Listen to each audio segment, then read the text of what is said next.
আজকে আমার মনটা অনেক ভালো রে হামিম। হ্যাঁ জুবাইর, আমার মনটা অনেক ভালো। আচ্ছা জুবাইর, জর্জ কেন অনেক চুপচাপ বসে আছে? ও তো আমাদের সাথে প্রতিদিন অনেক কথা বলে, অনেক গল্প করে। হ্যাঁ হামিম, তুই তো ঠিক বলছস। আচ্ছা জন্স, তোর আজকে কি হয়েছে রে? তুই আজকে এতটা হতাশ কেন? তোর কি কিছু হয়েছে আজকে? আরে আর বলিস না তোরা, আজকে আমার শরীরটা অনেক খারাপ। আজকে সকাল থেকে আমার পেটে অনেক ঝামেলা চলতেছে রে।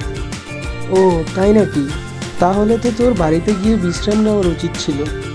হ্যাঁ বন্ধু, তুই ঠিক বলেছস, কিন্তু তোদের সাথে স্কুল ফাঁকি দিয়ে গল্প করতে আমার ভালোই লাগে। দেখ হামিম, কেমন জানি একটা দুর্গন্ধ আসছে, তাই না? ও, কি দুর্গন্ধ! আচ্ছা জর্জ, তুই কি বাদ দিছিস? না না, আমি কিছু করি নাই। দেখ, আবার একই দুর্গন্ধ আসছে। আমি আর এখানে নাই হামিম, তুই থাক। জর্জ, তুই কি বাদ দিছিস? আরে না বন্ধু, আমার পেটটা একটু খারাপ, তাই একটা বাদ দিছি। আর একটা বাদ দিলে কি হয়? দূর বেটা, তুই দূরে গিয়ে না বাদ দিবি। আমার বাদের তো কোনো গন্ধই নাই। না বন্ধু, তুই আমার কোলে আয়, আয় হাগি দে হাগি দে। দূরে কেন বসে আছো?